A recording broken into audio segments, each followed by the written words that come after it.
إله إلا الله وحده لا شريك له وأشهد أن محمدا عبده ورسوله أما بعد فأعوذ بالله من الشيطان الرجيم بسم الله الرحمن الرحيم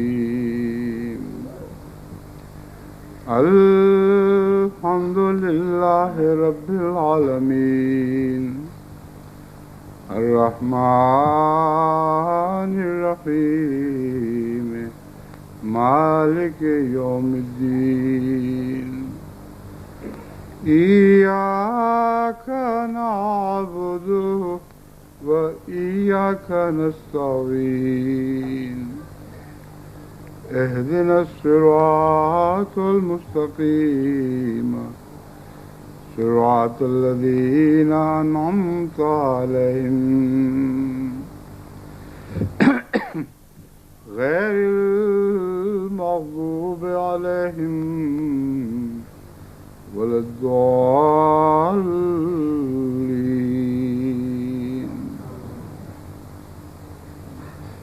يا أيها الذين آمنوا اتقوا الله وكونوا مع الصادقين. آیت 119 سورہ توبہ.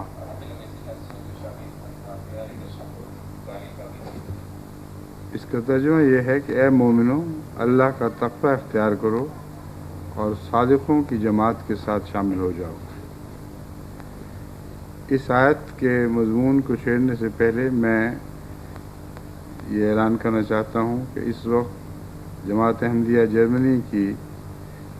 آج 4 بجے جماعت احمدیہ جرمنی کی 17ویں مجلس شورا ہمبرگ میں منعقد ہو رہی ہے، جو انشاءاللہ 3 دن جاری رہے گی. اور ان کی یہ خواہش تھی کہ میں ان کی مجلس شورا کو بھی کسی بیلجیم کے اجلاس میں شامل سمجھ کر ان سے بھی مخاطب ہوں. اسی طرح جماعت احمدیہ سویڈن کی مجلس شورا بھی آج ہی منعقد ہو رہی ہے، اور ان کی یہ خواہش تھی کہ اگر ہمیں مخاطب نہ کر سکیں تو کم سے کم ہمارا نام ضرور لے لیں تاکہ ساری دنیا میں ہمارے لیے دعا ہو جائے. اور انشاءاللہ مجلس شورا آپ کی پہلی ہدایات پر عمل کرتے ہوئے ہی بہترین روایات کے مطابق منائی جائے گی. جماعت احمدیہ میں مجلس شورا کے نظام اب بڑھتا اور پھیلتا چلا جا رہا ہے، اور میری کوشش یہی ہے کہ اس شورا کے نظام کو پرانی مرکزی روایات کے مطابق کروں، اور یہ نہ ہو کہ ہر جگہ الگ الگ شورا نئی نئی روایات کے ساتھ منعقد ہو رہی ہو. آج ہی مثلاً جرمنی سے یہ اطلاع ملی تھی کہ انہوں نے غالباً بہت لمبا ایجنڈا بنایا ہوا تھا، اس لیے بجائے اس کے کہ سب کمیٹیاں بنائی جاتی، ان کا خیال تھا کہ سارا ہاؤس یعنی پورے کے پورے حاضرین بیک وقت سارے مشوروں پہ غور کریں. اب یہ ایک انوویشن ہے، ایک بدعت ہے جس کا آغاز جرمنی جیسے اچھی کارکردگی والے ملک سے ہونے لگا تھا. تو الحمدللہ کہ میں نے اس سے پہلے ان کی شورا کے ایجنڈا اور ان کے پروگرام کے متعلق معلومات حاصل کر لیں اور ان کو فوری ہدایت دیں کہ ہرگز ایسا نہیں ہوگا. آپ کی مجلس شورا دنیا کی ساری مجلس شورا دنیا میں منعقد ہونے والی تمام مجالس شورا کے مطابق ہی ہوگی. الحمدللہ کہ انہوں نے فوری طور پر اس بات کی درستی کر لی ہے. ان کی شورا میں جو ایجنڈا پیش ہے وہ بہت ہی غیر معمولی طور پر ایسے پروگراموں پر مشتمل ہے جو بہت زیادہ روپیہ بھی چاہتے ہیں، کیونکہ جہاں تک میں نے غور کیا ہے وہ ایجنڈا ایسا ہے کہ جب تک غیر معمولی طور پر روپیہ خرچ نہ کیا جائے اس پر عمل درآمد ہو ہی نہیں سکتا۔ اور جماعت جرمنی کا یہ حال ہے کہ پچھلے 1-2 سال سے ان کے چندوں میں کمی آ رہی ہے، یعنی جو باقاعدہ چندے ہیں ان میں کمی واقع ہو رہی ہے۔ حالانکہ اللہ تعالیٰ کے فضل سے وہاں ایسے تاجر اور دوسرے اچھا کام کرنے والے امیر لوگ ہیں جو اگر اپنے بجٹ کو صحیح طور پر ادا کریں، وصیت ہی کا حصہ اگر پورا ادا کیا جائے تو جماعت جرمنی کی حالت پہلے سے بہت بہتر ہو سکتی ہے۔ یہ آپ کا لاؤڈ اسپیکر خراب ہے کچھ، اس کو ذرا بھی میں ادھر ادھر منہ کروں تو پھر یہ آواز نہیں اٹھاتا، اور یہی بیماری ہمیشہ سے لاؤڈ اسپیکر کے نظام میں چلی آتی ہے۔ بار بار میں سمجھاتا ہوں، بار بار اسی مصیبت کا سامنا کرنا پڑتا ہے کہ یا تو میں سیدھا اکڑ کر کھڑا ہو جاؤں اور دائیں بائیں بالکل نہ دیکھوں ورنہ آواز میں فرق پڑ جائے گا۔ تو اب مجھے مجبوراً یہی کرنا پڑے گا کہ سیدھا مخاطب ہو کے آپ سے بات کر رہا ہوں، اس لیے جو احباب توقع رکھتے ہیں دائیں یا بائیں کہ میں ان کی طرف بھی دیکھوں، ان سے میری معذرت ہے، اس میں میرا قصور نہیں، یہ آپ کے اپنے انتظام کا قصور ہے۔ بہرحال جماعت جرمنی کے متعلق بات ہو رہی تھی کہ میں تفصیل سے تو نہیں کہہ سکتا کہ کس حد تک ان کے اندر مالی استطاعت موجود ہے، مگر میرا یہ تاثر ضرور ہے کہ جن دوستوں پر میں نظر ڈالتا ہوں اللہ تعالیٰ کے فضل سے اللہ تعالیٰ نے ان کو بہت غیر معمولی طور پر رزق عطا فرمایا ہے۔ اگر یہ سارے لوگ اپنے حصہ وصیت کو صحیح ادا کریں تو یہ ہو نہیں سکتا کہ جماعت احمدیہ جرمنی کو کچھ مالی مشکلات درپیش ہوں، لیکن پروگرام انہوں نے بہت ہی امیدوں کے ساتھ بہت اونچا پروگرام بنایا ہے اور آمدن اتنی دکھائی نہیں دے رہی، تو اس حصے کو خاص طور پر زیر غور لائیں۔ آپ کی آج کی مجلس شورا میں مالی امور پر خصوصی بحث ہونی چاہیے اور اس کے متعلق مجھے تسلی بخش رپورٹ ملنی چاہیے کہ آپ نے جتنے پروگرام بنائے ہیں اپنی مالی استطاعت کے مطابق بنائے ہیں، ورنہ ان پروگراموں کو کچھ کم کرنا پڑے گا۔ حضرت مسلم موعود رضی اللہ تعالیٰ عنہ کا یہی طریق تھا کہ وہ ہمیشہ کسی تجویز کو بھی اس وقت تک زیر غور ہی نہیں لاتے تھے جب تک اس کے متعلق مالی ضروریات کا پہلے سے انتظام نہ کیا جا چکا ہو اور یہ تسلی نہ ہو کہ ان نئی تجاویز کے اوپر جتنا خرچ بھی آنا ہے وہ سارے کا سارا مہیا کرنے کے لیے مجلس شورا نے الگ انتظام کر رکھا ہے۔ ایسی صورت میں تجاویز پیش ہوا کرتی تھیں۔ اب اتنا وقت تو نہیں رہا میرے پاس کہ ان تجاویز میں سے بعض کو میں رد کر دیتا، بعض کو نسبتاً کم کرتا، مگر اب مجلس شورا اور امیر صاحب کا فرض ہے کہ وہ اس پہلو سے پہلے مالیات پہ غور کریں، پھر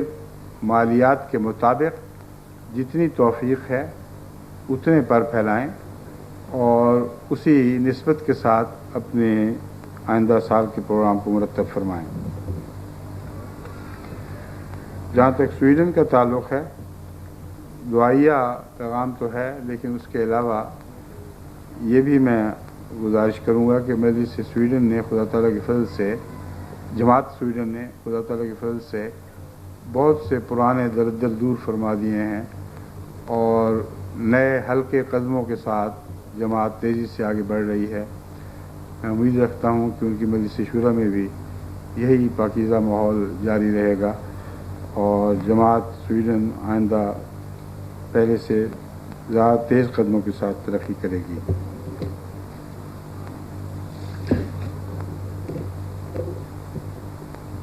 اب میں آپ سب کے سامنے وہ مضمون رکھتا ہوں جو اس آیت کریمہ میں مذکور ہے، یا ایھا آمنوا اتقوا اللہ وکونوا مع الصادقین، اے وہ لوگو جو ایمان لائے ہو اللہ کا تقوی اختیار کرو، وکونوا مع الصادقین، اور سچوں کے ساتھ شامل ہو جاؤ۔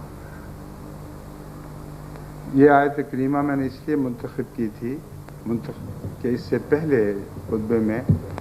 میں نے جماعت کو نصیحت کی تھی کہ بدوں سے پرہیز کرو اور جتنا دور بھاگ سکتے ہو بدوں سے دور بھاگو اور نیکوں کی مجلس میں بیٹھو، کیونکہ بدوں سے خالی بھاگنا کافی نہیں، سوال یہ ہے کس طرف بھاگو۔ اگر بدوں سے بھاگو گے تو اس سے بہتر مجلس پیش نظر ہونی چاہیے، اور یہی وہ مضمون ہے جسے حضرت اقدس محمد مصطفیٰ صلی اللہ علیہ وآلہ وسلم نے خوب کھول کر بیان فرمایا ہے، اور حضرت مسیح موعود علیہ الصلوۃ والسلام نے بھی اسی مضمون پر بہت روشنی ڈالی ہے۔ پہلی روایت جو اس وقت میرے سامنے ہے یہ ابو مسلم سے لی گئی ہے، سنن ترمذی سے لی گئی ہے، اور حضرت ابو ہریرہ روایت کرتے ہیں۔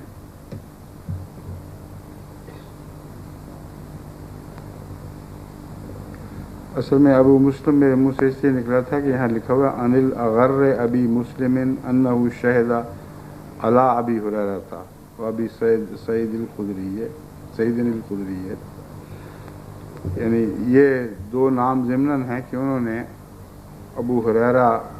وہ دونوں ابو ہریرہ کے پاس گئے اور سعید الخدری کے پاس گئے اور ان سے سوال کیا، جس کے جواب میں وہ ابو ہریرہ والی روایت بیان کرتے ہیں۔ حضرت ابو ہریرہ رضی اللہ تعالیٰ عنہ اور حضرت ابو سعید الخدری کی موجودگی میں حضرت صلی اللہ علیہ وآلہ وسلم نے فرمایا کہ جو قوم اللہ تعالیٰ کا ذکر کرتی ہے اسے اللہ کے فرشتے اپنے جلوہ میں لیے رہتے ہیں،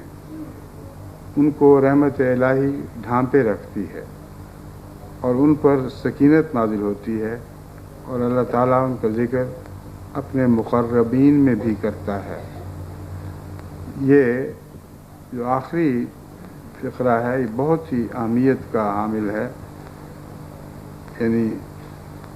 جو عربی الفاظ پہلے لکھے گئے تھے اس میں اگر کوئی غلطی ہو گئی ہے تو اس کو نظر انداز کر دیں۔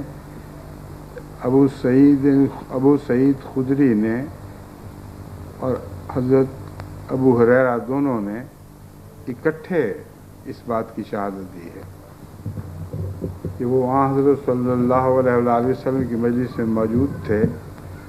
جب حضور صلی اللہ علیہ وسلم نے فرمایا کہ جو قوم اللہ کے ذکر میں مشغول رہتی ہے اس پر خدا کے فرشتے نازل ہوتے ہیں۔ اب ذکر الہی تو ایک دن رات کا مومن کا مشغلہ ہے، لیکن مجلس کے طور پر اگر ذکر الہی ہو رہا ہو تو ایک خاص موقع بن جاتا ہے،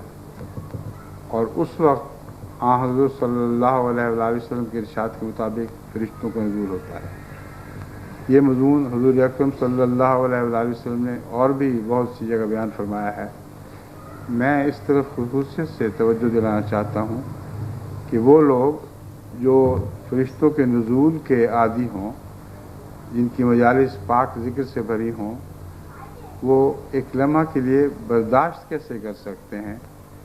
کہ ان مجالس کی طرف بھی رجوع کریں جہاں ذکر الہی کی بجائے دین پر گند اچھالا جاتا ہو۔ اس لیے دونوں باتیں اکٹھی رہ ہی نہیں سکتی، اکٹھی چل ہی نہیں سکتی۔ جو لوگ ذکر الہی کی مجالس کے عادی ہوں ان کا وہم و گمان بھی اس طرف نہیں جا سکتا کہ بدوں کی مجلس سے بھی جھانک کے دیکھیں کہ وہ کہیں بری باتیں کر رہے ہیں یا کوئی اچھی بات کر رہے ہیں۔ اس لیے جو غلط فہمیاں میں نے پچھلے خطبے میں دور کی تھی ان کو پھر میں دوبارہ آپ کے سامنے کھول کر رکھ رہا ہوں کہ اس غلط فہمی میں ہرگز مبتلا نہ ہوں کہ نیک لوگ بدوں کی صحبت کا تصور بھی کر سکتے ہوں۔ ایک اور روایت ہے حضرت ابن عباس رضی اللہ تعالیٰ عنہ سے، انہوں نے کہا یا رسول اللہ ایو جلسائنا خیر، کہ انہوں نے حضور صلی اللہ علیہ وسلم سے پوچھا کہ اے اللہ کے رسول، کس کے پاس بیٹھنا بہتر ہے؟ اس کے جواب میں آپ نے فرمایا ایسے شخص کے پاس بیٹھنا مفید ہے جس کو دیکھنے کی وجہ سے تمہیں خدا یاد آئے۔ اب جن لوگوں کو یہ عادت ہو کہ ایسے لوگوں کی مجلس میں بیٹھے جن کو دیکھ کر خدا یاد آ رہا ہو، اس مجلس میں جھانک کر بھی کیسے دیکھ سکتے ہیں جن کو دیکھ کر شیطان یاد آئے؟ اس لیے دو متضاد باتیں ہیں۔ انتہائی احمقانہ خیال ہے کہ کبھی کبھی دوسروں کی مجلس میں بھی چلے جاؤ جہاں شیطان کا ذکر خیر چل رہا ہو۔ اس لیے خوب اچھی طرح حضرت صلی اللہ علیہ وسلم کے ان الفاظ کو سنیں۔ آپ نے فرمایا ایسے شخص کے پاس بیٹھنا مفید ہے جس کو دیکھنے کی وجہ سے تمہیں خدا یاد آئے، جس کی باتوں سے تمہارے علم میں اضافہ ہو، یعنی یاوہ گوئی نہ کر رہا ہو بلکہ جب کوئی بات کرے تمہارے علم میں خواہ کیسا ہی علم ہو اس میں اضافہ ہو، اور جس کے عمل کو دیکھ کر تمہیں آخرت کا خیال آئے، جس کے نیک عمل کے نتیجے میں تمہیں یہ خیال آئے کہ یہ تو آخرت کی تیاری کر رہا ہے، میں نے کیا تیاری کی ہے، اس پہلو سے وہ بھی آخرت کی تیاری کی طرف متوجہ ہو۔ حضرت انس رضی اللہ تعالی عنہ سے ایک روایت ہے، آپ بیان کرتے ہیں کہ حضرت یہ روایت بخاری کتاب الایمان سے لی گئی ہے، بیان کر فرماتے ہیں کہ حضرت صلی اللہ علیہ وآلہ وسلم نے فرمایا 3 باتیں ہیں جس میں وہ ہوں وہ ایمان کی حلاوت اور مٹھاس کو محسوس کرے گا۔ اول یہ کہ اللہ تعالیٰ اور اس کا رسول باقی تمام چیزوں سے اس سے زیادہ محبوب، اللہ تعالیٰ اور اس کا رسول باقی سب چیزوں سے زیادہ محبوب ہو۔ دوسرے یہ کہ وہ صرف اللہ تعالیٰ کی خاطر کسی سے محبت کرے۔ اب محبتیں تو انسان کرتا ہی ہے، بغیر محبت کے تو انسانی زندگی ہی نہیں رہتی، کسی نہ کسی چیز سے وہ ضرور محبت کرتا ہے، مگر حضور اکرم نے یہ فرمایا ہے کہ اگر کسی انسان سے محبت کرنی ہو تو اللہ کی خاطر کرے۔ اب ظاہر بات ہے کہ ایسی صورت میں بیوی کا انتخاب اور خاوند کا انتخاب بھی اللہ کی خاطر ہی ہوگا۔ اور اگر آپ غور کر کے دیکھیں تو ہمارے معاشرے کی بہت سی بدیاں صرف اس نصیحت پر عمل کرنے سے دور ہو سکتی ہیں اور ایک پاکیزہ معاشرہ وجود میں آ سکتا ہے۔ اکثر لوگ شادی کرتے وقت یہ نہیں دیکھتے، خوبصورتی دیکھنا یا اچھا خاندان دیکھنا اپنی جگہ، مگر یہ نہیں دیکھتے کہ پہلی شرط اس میں پوری ہے کہ نہیں، کہ وہ بیوی وہ لڑکی اللہ والی ہے کہ نہیں، کہ وہ مرد اللہ والا ہے کہ نہیں۔ اگر یہ شرط پوری ہو جائے تو اس کے پیچھے پیچھے دوسری بات اچھی باتیں بھی مل جائیں تو بہت بہتر ہے، ان کا انکار نہیں ہے، مگر جب اس شرط کو آپ اولیت دیں گے تو اس کی محبت میں ہمیشہ اللہ کی محبت کا خیال غالب رہے گا، اور اس وجہ سے معاشرہ بالکل انتہائی طور پر پاکیزہ اور دلکش بن جائے گا۔ دوسرے یہ کہ وہ صرف اللہ تعالیٰ کی خاطر کسی سے محبت کرے، اور تیسرے یہ کہ وہ اللہ تعالیٰ کی مدد سے کفر سے نکل آنے کے بعد پھر کفر میں لوٹ جانے کو اتنا ناپسند کرے جتنا کہ وہ آگ میں ڈالے جانے کو ناپسند کرتا ہے۔ یہ جو بڑے بڑے فلاح جماعت پر آ رہے ہیں ان کو یہ آخری بات خاص طور پر پیش نظر رکھنی چاہیے، اور ان ملکوں میں بھی جو آزاد ملک کہلاتے ہیں یہی کچھ ہو رہا ہے۔ کثرت کے ساتھ ایسی خبریں مجھے ملتی ہیں کہ یہاں یا ہالینڈ میں یا جرمنی میں ایسے لوگ جو اپنے ماحول میں معزز سمجھے جاتے تھے، جب انہوں نے احمدیت کو قبول کیا تو ان کو زبردستی پکڑ کے مولویوں کے پاس لے کے گئے اور بعض دفعہ شدید بدنی تکلیف پہنچائی گئی،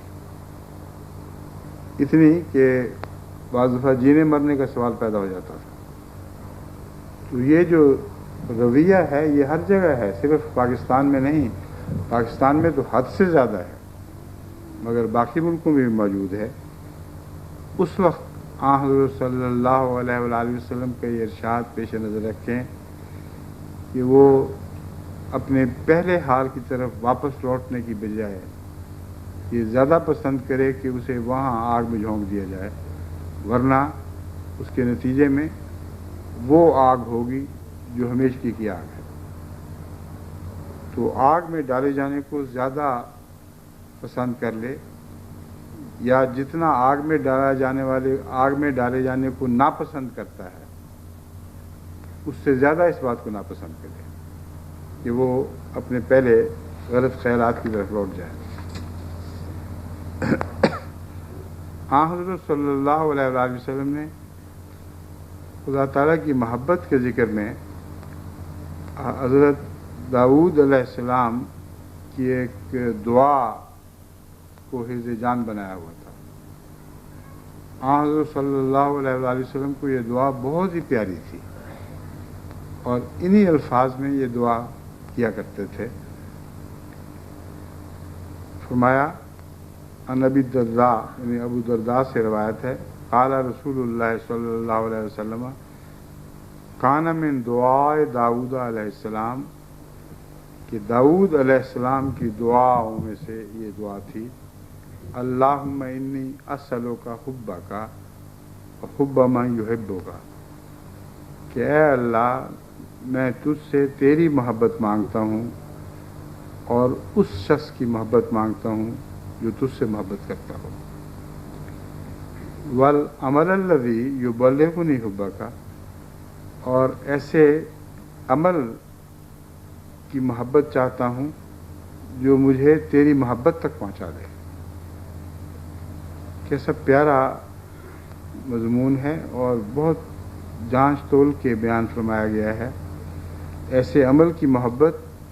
جو مجھے تیری محبت کی طرف پہنچا دے، وہ تجھ سے مانگتا ہوں۔ اللہم اجعل حبک، اے میرے اللہ میری محبت کو، اپنی محبت کو بنا دے احب الیہ، میرے لیے سب سے زیادہ پیاری، من نفسی، اپنے نفس سے بھی زیادہ پیاری، واہلی، اور اپنے اہل سے بھی زیادہ پیاری، ومن الماء البارد، اور ٹھنڈے پانی سے بھی زیادہ پیاری۔ یہ جو حضرت صلی اللہ علیہ وآلہ وسلم نے ہمیں دعا سکھائی ہے، میں تعجب کیا کرتا تھا کہ اس میں آپ نے حضرت داؤد کی طرح واحد کا صیغہ استعمال فرمایا ہے اور جمع کا نہیں۔ واحد کے صیغے میں صرف اپنے لیے دعا بنتی ہے اور جمع کی صورت میں سب کے لیے دعا بن جاتی ہے۔ اتنی پیاری دعا سب کے لیے کیوں نہ مانگی؟ دراصل حضرت اقدس محمد رسول اللہ صلی اللہ علیہ وآلہ وسلم کی وجود میں جب وہ انی کہتے ہیں تو وہ سارے جو آپ کے پیروکار ہیں جو حقیقت میں حضرت صلی اللہ علیہ وآلہ وسلم سے گہرا تعلق رکھتے ہیں وہ بھی شامل ہو جاتے ہیں۔ بس اسی لیے اللہ تعالیٰ نے بعض دفعہ آپ کو اکیلے کو مخاطب فرمایا اور سارے مسلمان آپ کے پیروکار اس خطاب میں شامل ہو گئے۔ اس مضمون کو سمجھنا چاہیے کہ حضرت صلی اللہ علیہ وآلہ وسلم جب اپنے لیے دعا مانگتے ہیں یا حضرت داؤد نے جب اپنے لیے دعا مانگی تو بحیثیت نبی اللہ ہونے کے ان کے متبعین اور ان سے سچی محبت کرنے والے اس دعا میں شامل ہوتے تھے۔ بس احترام کے طور پر میں بھی جب دعا مانگتا ہوں اسی انی کے ساتھ مانگتا ہوں، کیونکہ رسول اللہ صلی اللہ علیہ وآلہ وسلم نے الفاظ نہیں بدلے،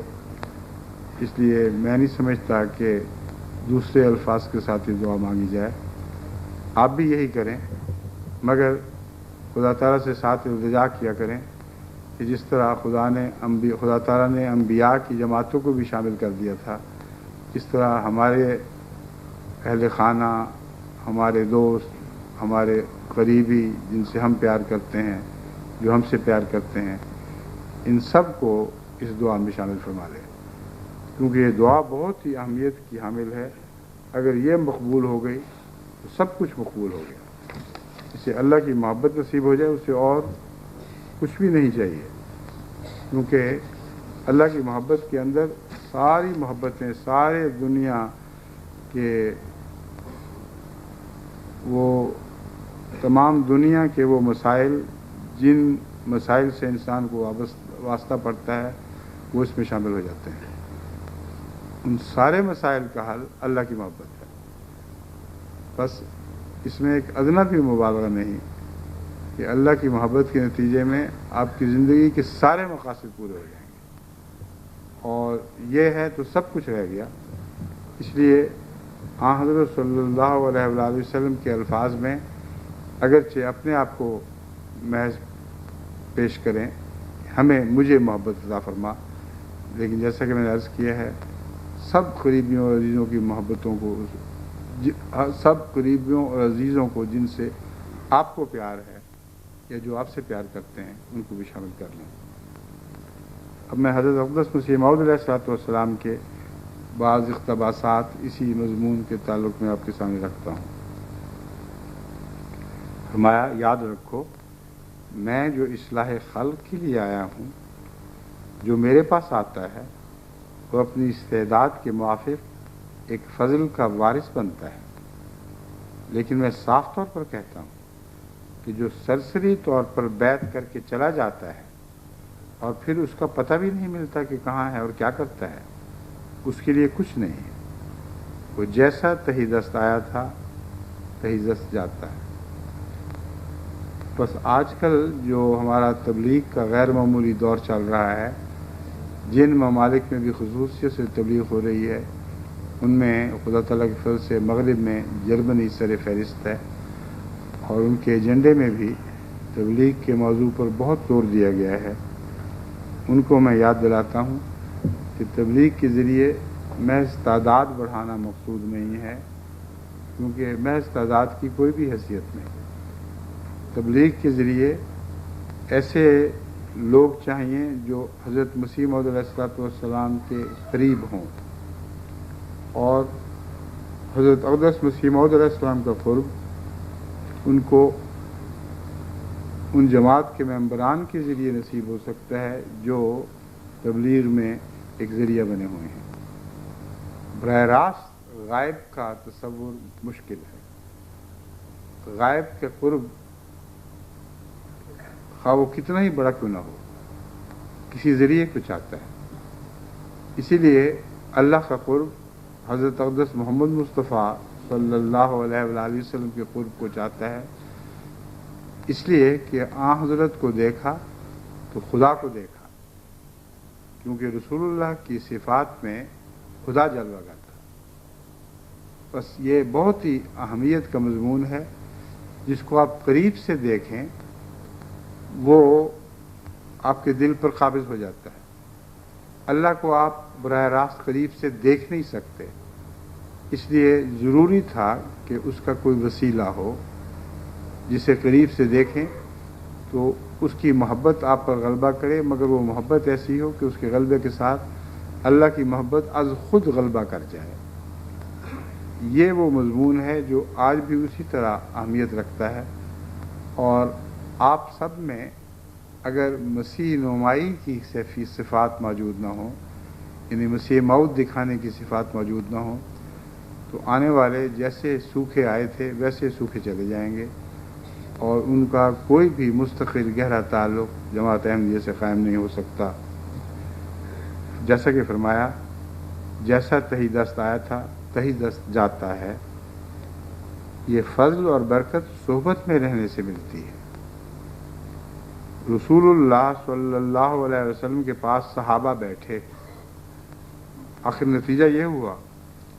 رسول اللہ صلی اللہ علیہ وسلم نے فرمایا، اللہ اللہ فی اصحابی،